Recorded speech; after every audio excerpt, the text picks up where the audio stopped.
All right, in this lesson, we'll take a look at using the product and quotient rules for derivatives. Okay, so kind of like a little warm-up here. It says find f prime of x if f of x is x cubed times x squared plus 4. So, before we actually do the product rule, if we saw this, ideally you'd realize, we can get around the product rule pretty easily by simply distributing here. Okay, and so if I actually do that and I rewrite f of x, I'm going to get what? X to the fifth plus 4x to the third. And now we could pretty easily take the derivative of this using the power rule, 5x to the fourth plus 12x squared, and that is indeed the derivative. Okay. Before getting into what the product rule is, I want to take a moment to show you what the product rule is not. Now, the product rule is used when you're multiplying functions of x together, okay, like we have here.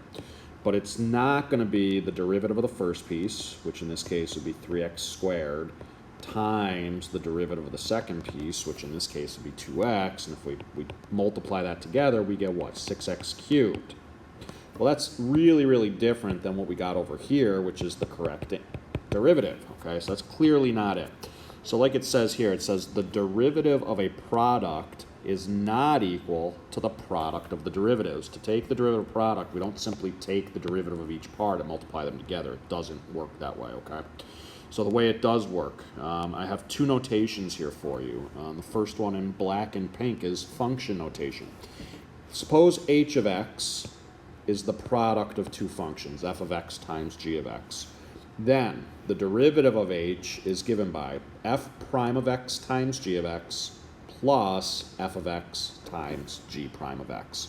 Basically what's going on here is you're taking the derivative of one piece, leaving the other original piece alone, then you're adding, well, keep the other original function times the derivative of the g piece, okay? So you're basically taking the derivative of one times the other original function plus, and then flip-flopping that, okay? Leaving the other original function alone times the derivative of the one we're calling g. Now, sometimes we use a shorthand notation for this called UV notation. Suppose y is equal to u times v, where u and v are functions of x. A way we can notate this is, well, remember the way we write the derivative of y with respect to x is dy over dx, and then we're just using this prime symbolism here.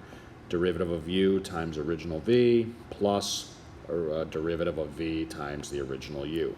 It's the same thing that's written up in pink, just in a slightly different form, okay? So try to get that down. Hopefully you watch the video on the proof of the product rule so you see how this actually comes about using process. But right now, let's go through some practice problems, okay?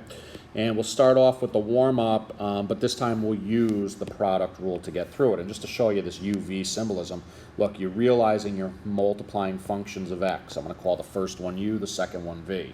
So the derivative, according to the product rule, well, if I'm setting up a little template here, I can say, look, this is going to be u prime times v plus the thing I'm calling v prime times u. So what's the derivative of the u thing? Well, the derivative of x cubed is 3x squared, and I'm going to multiply that by the original piece I'm calling v, okay, the other function up there. Now I'll take the derivative of the piece I'm calling v, that's going to be 2x, and I'm going to multiply by the piece I'm calling u, that was the original x cubed. So according to the product rule, this is what our derivative looks like. Let's clean it up and then match it, see if it checks out with what we got in the warm-up, okay? So here, if we distribute the 3x squared, we're going to get 3x to the fourth plus 12x squared plus another 2x to the fourth, combining like terms, 5x to the fourth plus 12x squared, and that is exactly what we got up here originally. All right, so you can see that the product rule works, and again, take a look at the video on the proof of that to really kind of understand why it works, okay? But ultimately, our job is to be able to recognize when to use the product rule and to do that. So let's take a look at a couple examples here. All right, so first up, we have d dx of quantity x squared times e to the x. So again, this out front is an action. It's telling us to take the derivative of what comes after it. So we're going to be taking the derivative of this, and again, we're multiplying functions of x, okay? So I'm not going to write y prime equals. I'm not going to write f prime equals. I'm just going to simply write equals. This is almost like if you saw this, 2 plus 3. you're going to just write equals 5. So if you see a command like this, it says take the derivative of what follows, you just write, okay, well, this equals, and now here's the derivative. All right. In any event, the derivative of the first piece is 2x times the other piece, plus I will keep the original first piece times the derivative of the second piece, which just also happens to be e to the x. If I want to clean this up a little bit, I can go like this. I don't need to, but I can certainly factor out x e to the x if I wanted to. And this is more like what you would see probably on like a multiple choice exam, factored on the AP exam. That's typically what they do, is clean things up. Okay, but in any event, d dx, take the derivative of what follows, recognize the need to use the product rule here, and go through it. Okay, next up in blue, f of x is 3x squared times cosine of x. Again, we have a product of functions, so we're going to use the product rule. Here I will write f prime of x equals derivative of the first piece, 6x, times the second piece, plus I keep the original first piece, times the derivative of cosine, which is negative sine x. Notice my use of parentheses because I am going to be multiplying these together. So if I clean it up, we get, I'll write it like this, 6x cosine of x minus 3x squared sine of x. And there's our f prime. If you want to factor a 3x out, be my guest, but not necessary here. Okay, next example, we have y equals the natural log of x times the sine of x. So here's one function of x times another. So the derivative of y with respect to x is the derivative of ln of x, 1 over x, times the other function. Plus, I'll leave ln alone, and the derivative of sine is cosine. Okay, and if you wanted to clean that up maybe a little, you could write the first term over x like that, but not a lot of simplification to be had here. And one more example here at the end, f of x is ex squared. It might not look too different than what we had up here, okay, but it is, okay? This is actually not product rule. We are not multiplying functions of x together. If that was e to the x squared, that would be product rule. Here, e by itself is just a coefficient. So this is not product rule. This is just going to be power rule. Bring down the 2 and subtract 1 from your power. So 2e to the x. Okay? So again, what are we looking for? We're looking for the product of functions of x to use the product rule. You're going to see x's in 2 places. See it in one place, it's not going to be product rule. Okay, let's go from product rule to the quotient rule. So again, hopefully you've taken a little bit of time to watch the proof that I've put up there for you from the Patrick JMT website, which shows you how we use the limit process to come up with this result.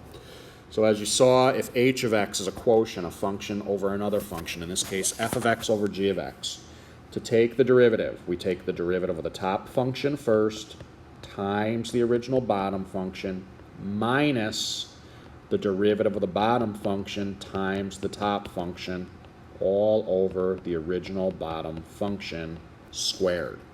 Now it's very important that you do this in the correct order because we are subtracting. Up here with the product rule, you can kind of do things in different orders. Maybe you like to take the derivative of the second function first for whatever reason. I mean, you can do that because addition is commutative. You can flip-flop the order. With the quotient rule, you don't have that luxury, okay, because you're taking a difference. So derivative of the top function first times the bottom minus the derivative of the bottom function times the top, all over the bottom squared. And again, to use UV notation, we could write derivative of the top times the bottom minus derivative of the bottom times the top over bottom squared. Okay, so let's practice this and see how it goes. So if I'm calling the top u and the bottom v here, again, the trick to know to use this, you're going to have x in numerator and denominator.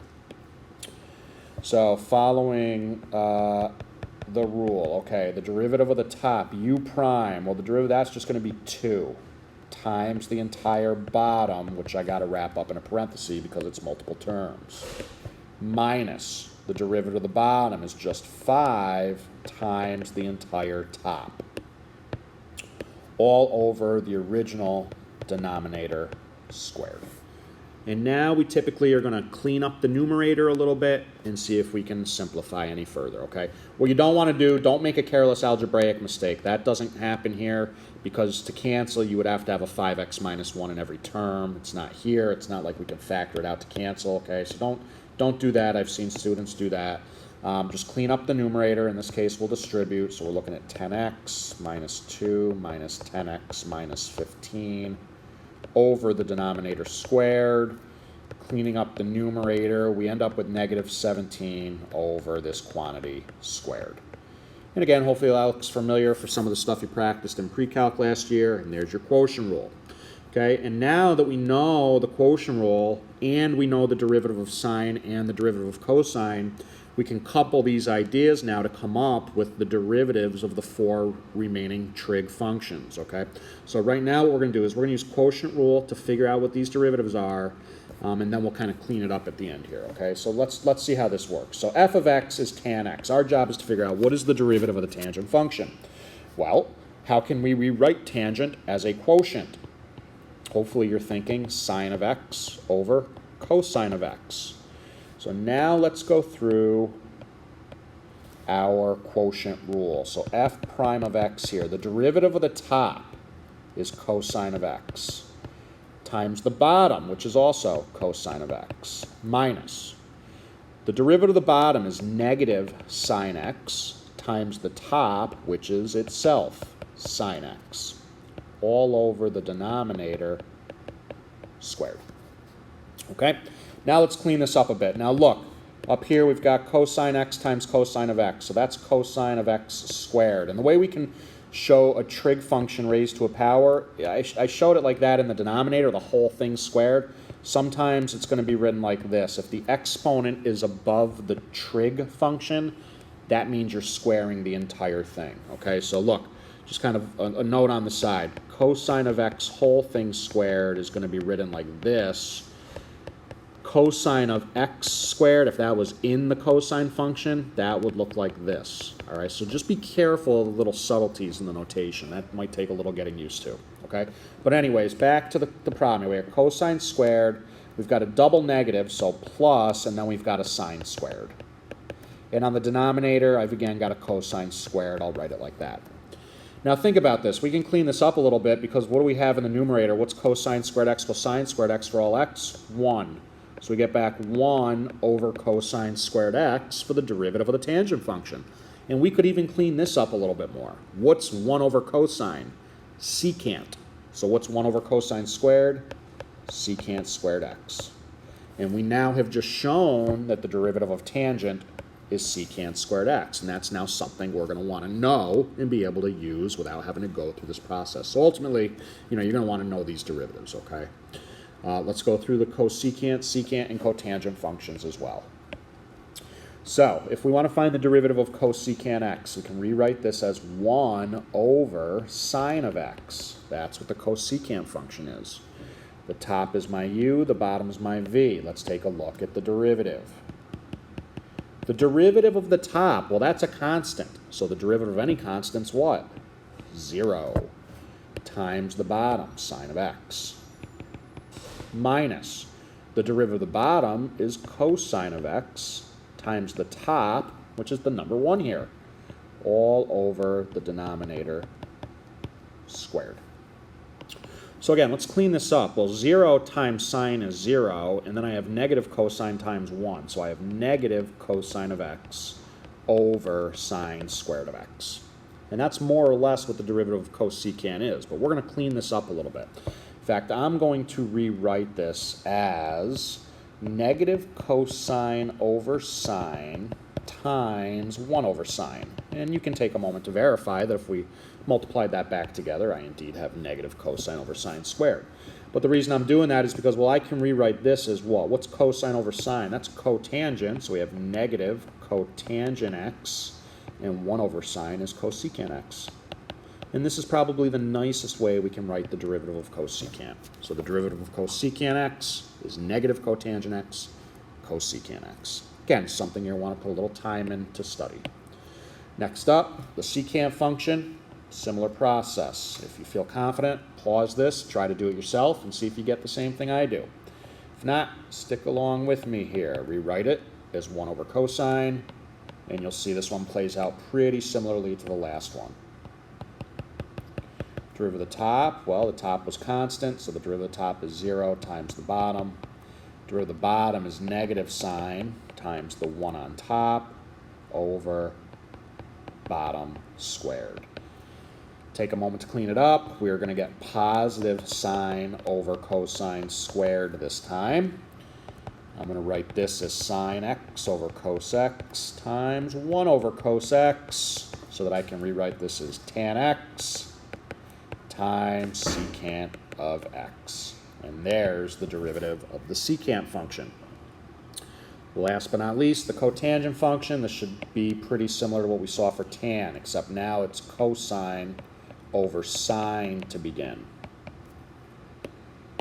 Taking the derivative of the top, or the u piece, we have negative sine of x times the bottom, another sine of x, minus.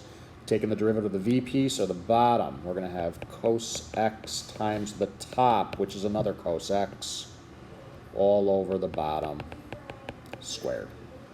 So here we're looking at what? Negative sine squared x minus cosine squared x all over, sine squared x. Now looking at the numerator, I'm going to factor a negative out. And notice what that gives us inside of the quantity.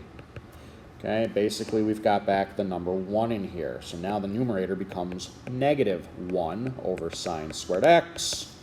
Negative cosecant squared x is the derivative of the cotangent function. So what I would recommend is that you take a moment in your notes to kind of write these all out nice and neat. Here are our trig derivatives. Okay, if f is sine, the derivative is cosine. If f is cos, the derivative is negative sine, so on and so forth, okay? Notice some of them come back positive, some come back negative. Something convenient about the ones coming back negative. Take a look, see if you can figure it out.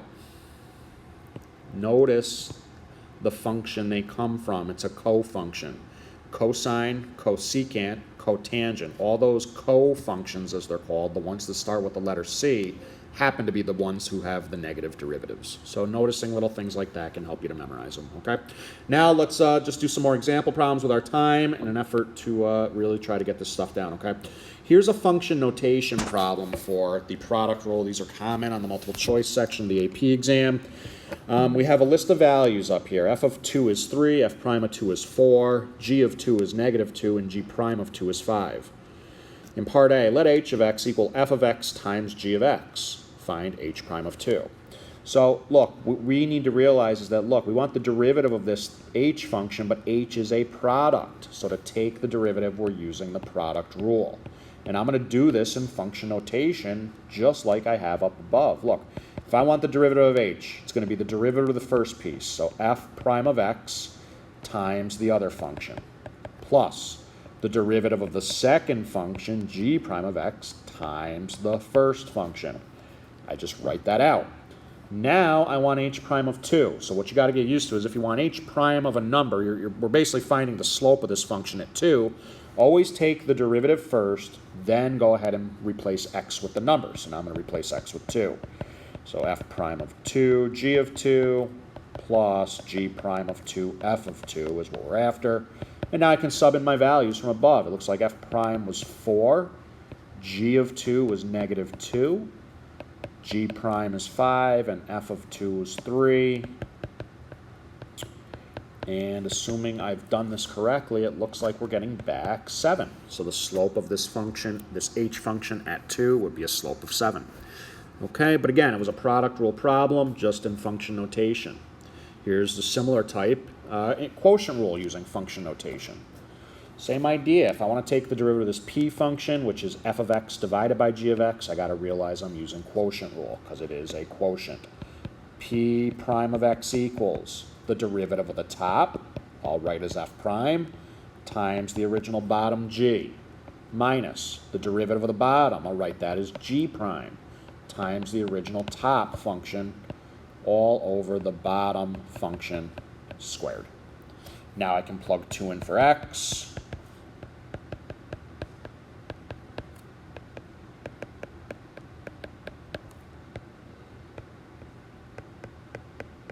And now I can drop in the values. So f prime again was 4.